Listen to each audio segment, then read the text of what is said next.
Hello, welcome pen friends. My name is Chris and I'm back with another video. This one was a requested video by several viewers, and what it's going to be, I'm going to show you how I go about trying to do the process that Nick Stewart teaches, which you end up with little landscapes when you use ink and water. And so this is definitely not anything I invented.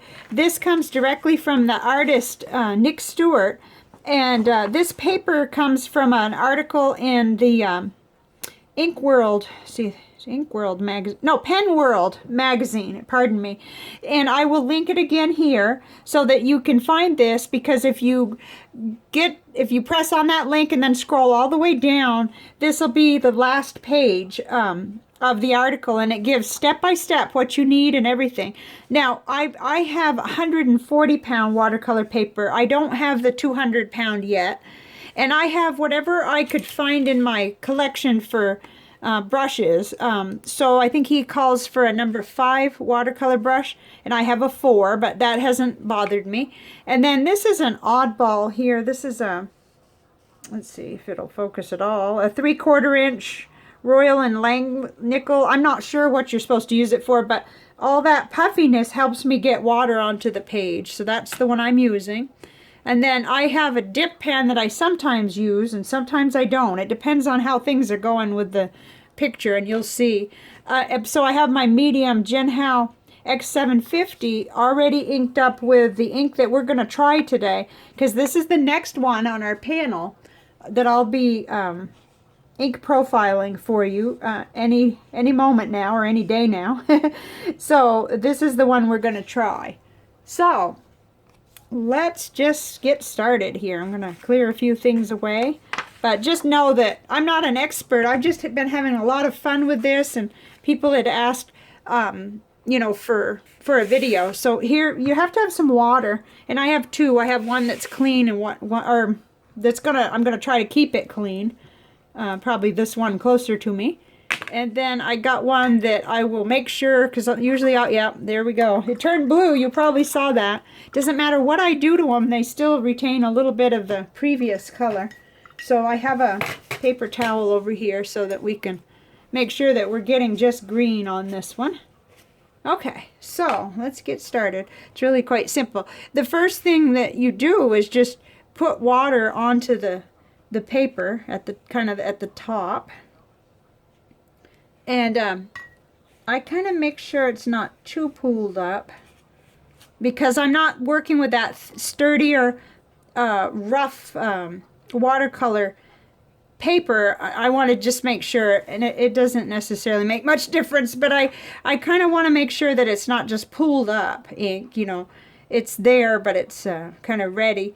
So then I just put some down and just start seeing what's going to happen. Sometimes it'll just kind of travel on its own, like in a big explosion. You just never know what's going to happen. And then sometimes it's like this, where it's sort of slow and quiet about it. And you know, you can kind of help it along, I guess. I don't know that he has to do that, though. This is probably because I'm using this kind of paper.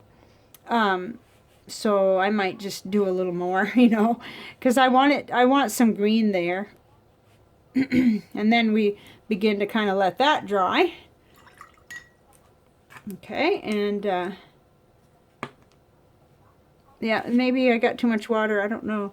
And then we come in and we'll do a couple of them, because they come out different every time. So then, oh, I can already see a tree forming there, though. I wonder if you can. It's neat what you start to see, you know, each time. Then he says to leave just, I think it's 3 millimeters. Anyway, you know, you just leave a little gap if you can. But I usually end up hitting what's above. And when you do that, that's when some of that really neat effect happens. So I guess there's nothing really wrong with that happening. Okay, so then I want to come in and kind of draw a horizon line of some kind. So this is the Jinhao with a medium nib, the X750, and it's loaded up with Colorverse Supernatural. So then I just kind of come in and sort of draw a line. It's really just a beginning point, I guess, of where your horizon would be. And then by now, the top part there has begun to kind of dry a little. And so that is when you can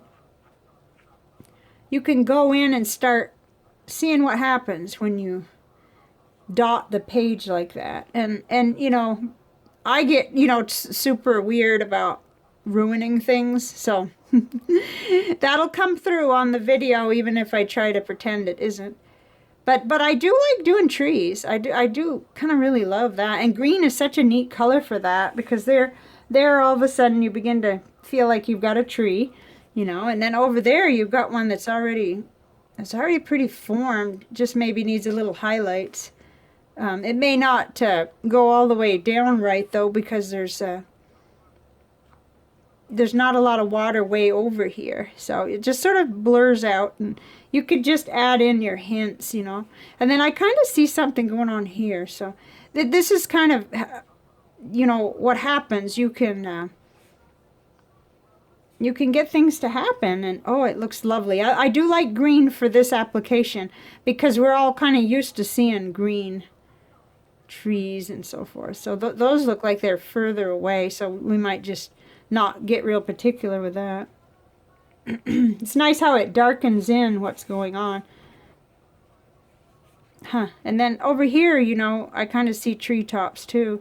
And it's still wet there, but it's not really wet. Huh, interesting. One thing I will say is that as these things dry, they do change. So, you know, what you're seeing right now may not, or maybe by the end of the video, you'll get a chance to see, you know, kind of what it looks like. This definitely looks kind of like a Vermont forest in the summer, when it's got a lot of supernatural bright green. And I don't know if you've ever been to the Northeast or other places where, and I think really, I don't know that it's part of what he says in the article, because I forget, but it's kind of neat to do little highlights in what would be the water. The other thing I sometimes do is, I realize that things got a little carried away, so I tend to mop up a little bit because it may roll all the way to the bottom of the page if I don't. And I really kind of rather keep things pretty. So at this point, in this one, I would probably leave it alone because, oh, we got a lot of glare. Yeah, I know why too. Let me turn this overhead light off just for a second, because that's just too much glare. Helps, you know. So I would probably leave this alone right now and let it dry. So let's do that, and let's try another one. Still not going into the visual journal just yet. Let's just try another one and see what happens. Usually I do better on my second one, but I mean, to judge something that's kind of a involuntary process is kind of weird too. Okay, so I can see my water on there. I don't know if you can. Not sure which was better, this or the other lighting. I think I'll just leave it.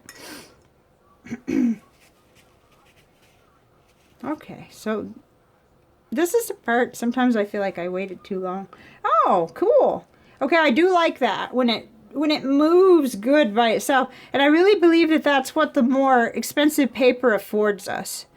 I think we'd see more movement of the ink and the water with that 200-pound watercolor paper, which I do plan to look into. Sometimes I get too carried away right off the bat. I know I don't really have to do hardly any more, but I sometimes just start to try to control things, so that's something that happens. Also, I do like a little bit of color up here, not too much, just a little. So mine do get kind of weird, but okay, so then of course we're going to do that same thing. We're going to come in down here in the bottom. I'm going to try not to have quite as much water this time. Oops. Splashing. Okay, so then now it's time for that lower part. Gee, it looks like a mop, doesn't it? Okay, so I put that there, and I try not to like just go too crazy, but I try to leave a little space. Oh my, look at it. It went like crazy. Maybe over here it didn't. That's okay. You can't mess it up. It just does what it wants to do. Okay, and it's going nuts down here. Let's see. Just kind of see what happens. There's plenty left there to work with. Okay, so I'm going to go ahead and do that same thing. I'm going to draw my have a hint of a line and doesn't have to be exact. It's just there, kind of a hint. Huh. Interesting. Now, I keep looking back because, you know, this is very detailed. So this gives you, and the ink he was using was Diamine Earl Grey. I thought about using that, but then I thought, well, why not do what we're doing, you know? And then you just get a bird's eye view of what I'm in here doing anyway. I wonder at this point, I like to do these things. Sometimes I go back later and I say, I wonder what would happen. Okay, it's still a little wet, so, but not too much. So the lines now can define better. That's interesting. You know, it just gives you more contrast. But I get carried away. So, okay. This one has a lot more white on it. So let's see what happens. Whoops, wrong move there. If we come in up here and start doing a few things. Huh. And this, you know, being a medium nib, you know, I'm surprised at how much ink it comes out of it. In a minute, we'll try this dip one because this one is quite thin on the end. So we'll just see what happens. If anything, I don't know. It's been a while since I tried that one. Whoop. Okay. Yeah, and if you've ever walked in the woods, you know the woods is not perfection. Its beauty is the imperfection. So I don't know what possesses me to think it's got to be a particular way.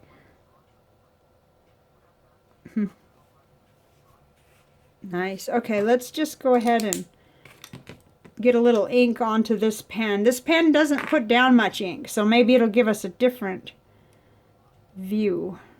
This came in a past ink flight. So I really wanted to see what it... Okay, well, I lied, I guess. It put down a little more than I thought it would. A lot more. Okay. Well, let's just try that. See, it doesn't sustain because the end is... I really prefer this one. Whoops. Let me go ahead and get that one cleaned off. I prefer the medium nib, even though at times it lets down too much. Kind of a lot of ink. Okay, so it kind of gives you, you know, you end up with little silhouettes. I'm kind of like a one-trick pony at this time because I haven't really like experimented with a whole lot of different things. But my main focus anyway is not necessarily art, but getting to see the chromatography of the ink anyway. And just the idea that maybe what lies ahead might be a little better because I might learn to put other things in other than just trees or, you know, treetops or whatever. But it's fun. It really is. It's really relaxing. So I would kind of just follow that theme in here. just to see what happens. Get nervous whenever I see a little white spot because it doesn't seem like much of anything is going to be able to happen. And then it's starting to get dry up there. Ooh, I don't want to... A little bitty tree. Huh. So, you know, you can do anything you want to do and you don't have to know what it's going to be. It's just neat to have those highlights appearing. Okay, it's dried up here, so not much of an effect happens once it's completely dried. To kind of fill that in a little. Whoops. Okay, see, that's what I start doing. I start messing with it too much. What's nice is to leave it alone and let it dry. Okay, let's see what time. Okay, well, we'll try one more. But this time I'll get the visual journal out. Let's see. This over. So we can just kind of watch them dry and see what happens. And we'll get this out. And I kind of blew it because I was going to have room for all four of the last ones. But I did 2 of the soda pop blue. But that's okay. We'll just flip the page and do another one. All right.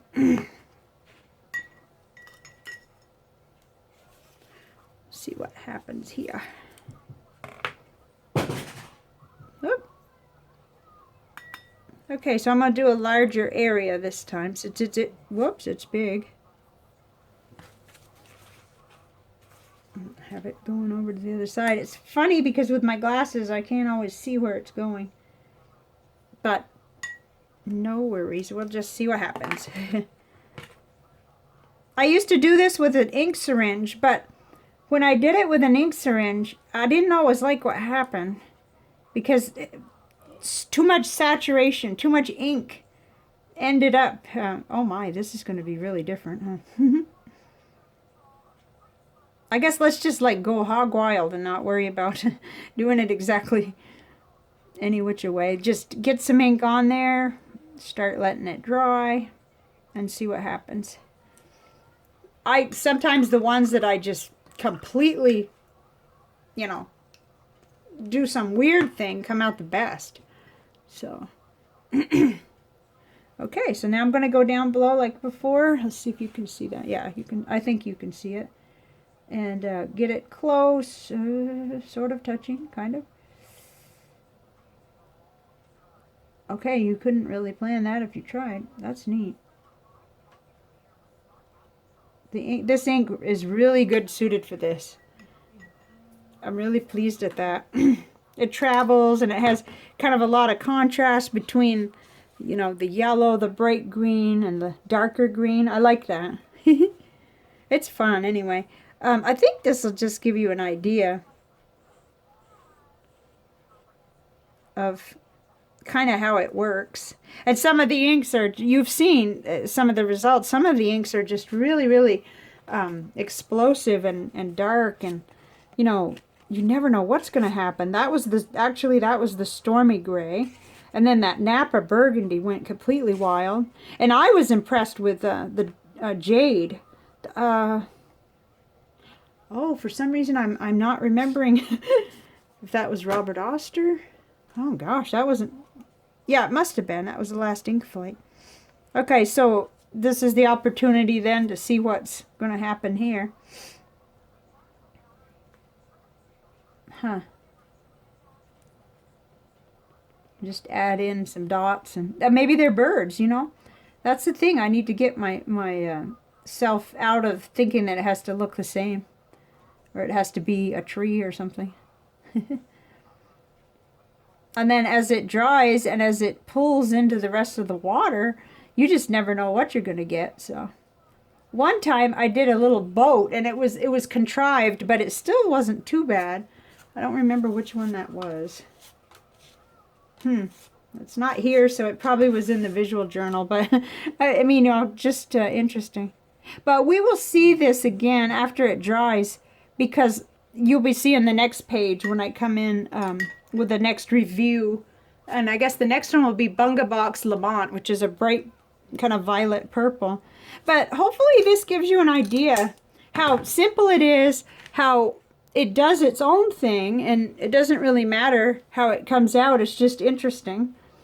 But they're going to dry even more, and you'll be amazed at how different they look once you see them again in the next video, in the actual ink profile. So I think I'll stop now because I'm getting toward 20 minutes. But as I said, this is Nick Stewart's technique, and one of his techniques. There's a lot more. And also, I read online that he's planning to upload some more instruction videos in January. So he's aware that he's over 100 subscribers, and there's just tons of interest in this, and there's workshops he does and everything in England. And so I'm really enthusiastic about it because it's a fun thing. So thank you for joining me. Thank you for asking for the video. It took a little bit of, you know, tries, because I tried it with the Robert Oster Soda Pop Blue, and I had all kinds of, you know, what I thought was just bizarre stuff going on with that ink. So I decided to come on and try it again with this Colorverse Supernatural. So I'll see you back here with the ink profile on that number 6 ink in our Viewer's Choice series very soon. Have a great day. Bye for now.